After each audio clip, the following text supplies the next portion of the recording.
अध्यक्ष ये जी अनिल बाणखेड़े साहब, हाँ अपने राष्ट्रीय कार्यकारी अध्यक्ष माननीय बादल सिंह बोस साहब से बुलवा लो। ठीक है जी जी। सम्माननीय राष्ट्रीय बौद्ध महासभा के राष्ट्रीय कार्यवाहक माननीय बादल साहब, इनको नम्र निवेदन करता हूँ कि आप आज के कार्यक्रम का अध्यक्षीय भाषण बौद्ध धम्म संगति के बारे में रखे अपने विचार। माननीय बादल सिंह साहब। नमो बुद्धाय, जय भीम। सभी उपस्थित साथियों को, सभी संतों, महापुरुषों, गुरुओं को नमस्कार करते हुए, सादर वंदन करते हुए, हमारे संस्था के संस्थापक माननीय भारती साहब को सादर नमो बुद्धाय, जय भीम। और हमारे संगठन के जुड़े हुए समस्त जिम्मेदार साथियों, आप सभी को सादर नमो बुद्धाय, जय। सांची में जो 2 दिवसीय संगति होने जा रही है, संगति की तैयारियां हेतु और आम सहमति हेतु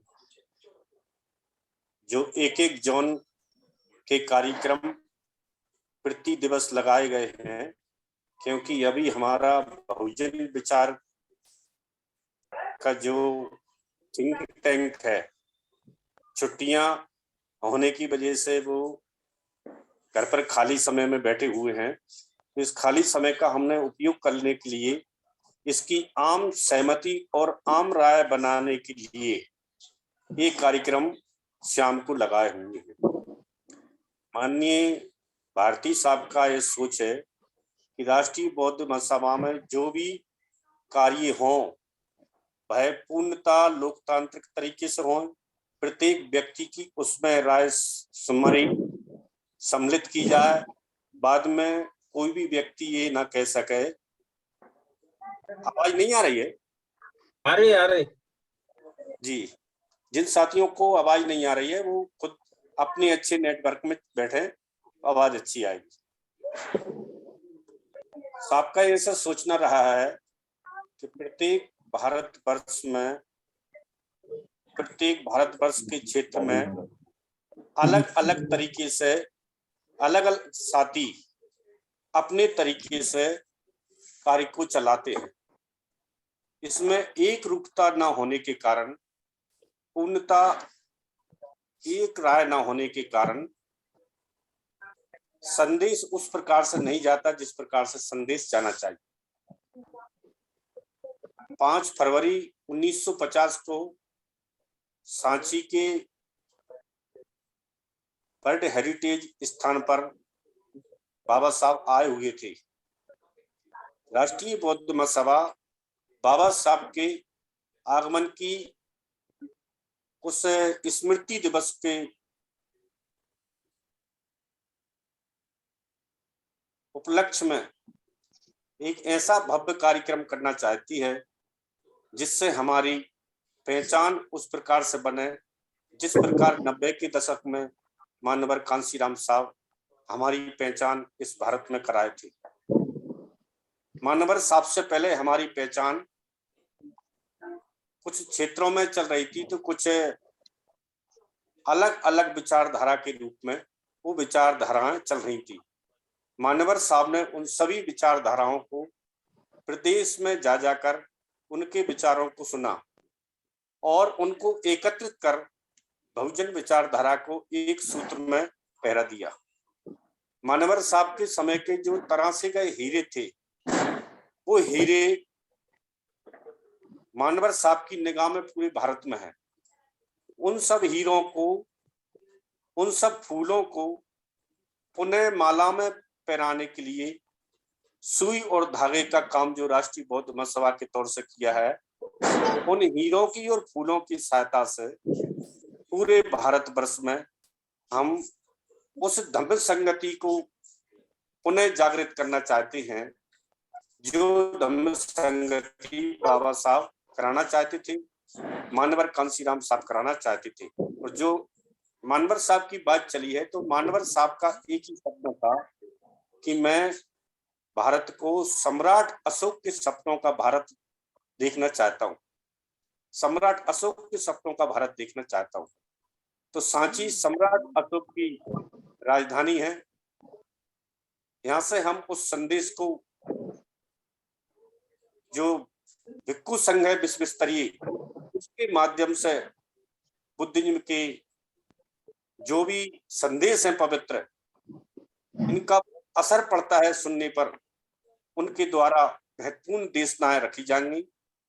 और आप सभी से अनुरोध है कि अपनी एक रूपता, एक पहचान बनाने के लिए, और जो भी हमारे संगठन काम कर रहे हैं उनसे भी विनम्र निवेदन किया जाएगा कि आप भी काम कर रहे हैं, हम भी काम कर रहे हैं, और भी लोग काम कर रहे हैं, लेकिन इस काम के परिणाम आते क्यों नहीं? काम कर रहे हैं तो परिणाम आना चाहिए। परिणाम देखने के लिए राष्ट्रीय बौद्ध महासभा द्वारा ये 2 दिवसीय महत्वपूर्ण धम्म संगति इतनी बड़ी होगी कि इतिहास में दर्ज होगी।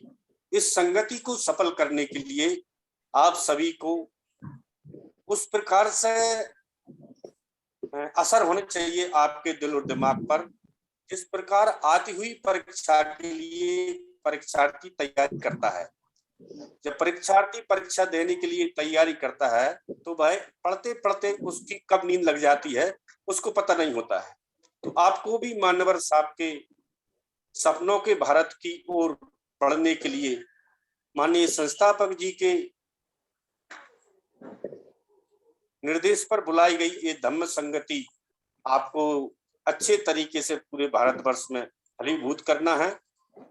और उसके लिए आप आज से ही रात दिन सोचें। अगर समझ में नहीं आ रही है तो राष्ट्रीय कार्यालय को फोन लगाकर पूछें, आपके क्षेत्र के जो महासचिव जी हैं उनको फोन लगाकर पूछें कि हमको सांची में आकर करना क्या है, कैसे आएंगे। उसकी पूरी रूपरेखा 14 नवंबर के बाद रूट चार्ट सहित पूरी जानकारियां बनाकर इसी प्रकार से आपके समक्ष रख दी जाएंगी। और सांची में फरवरी में उस समय सर्दी का ज्यादा प्रकोप नहीं रहता है। पिछले वर्ष भी हमने मध्य प्रदेश का छोटा सा कार्यक्रम किया था सांची में 5-6 फरवरी को। साहब उस समय मौजूद रहते, ज्यादा सर्दी नहीं रहती, कम ही सर्दी रहती है।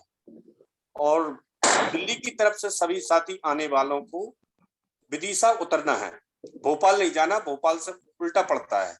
विदिशा से 7 किलोमीटर आपको सांची पड़ता है। उसकी पूरी रूपरेखा की जानकारी आपको तैयार कर दी जाएगी। और सबसे बड़ा निवेदन है कि आप अपने अपने राज्य में व्यापक तरीके से उचित धन की व्यवस्था आपको करनी होगी, क्योंकि धन के अभाव में बहुत सारे कार्यक्रम और विचार विफल हो जाते हैं। आपको किस प्रकार से बहुजन समाज से इस कार्य को सफल बनाने के लिए आर्थिक सहयोग तैयार किया जाएगा, इससे हमारे धम्म संगति एक उस प्रकार से विश्व में संदेश जाए, भारत में नहीं पूरे विश्व में संदेश जाएगा, क्योंकि विश्व स्तरीय कई देशों के भिक्खु उस राष्ट्रीय संगति में सम्मिलित होंगे। तो आप सभी से निवेदन है कि आप इस कार्य को अच्छे तरीके से समझें। और प्रतिदिन इस पर कार्यशाला हो रही है अलग अलग जोन की, तो आप समय निकालकर और अन्य दिनों में भी इस कार्यशाला को सुन सकते हैं। जैसा निर्देश दिया जा रहा है उसका पालन करें। आपने मुझे समय दिया, सुना। सादर नमो बुद्धाय। जय भीम। साधु साधु।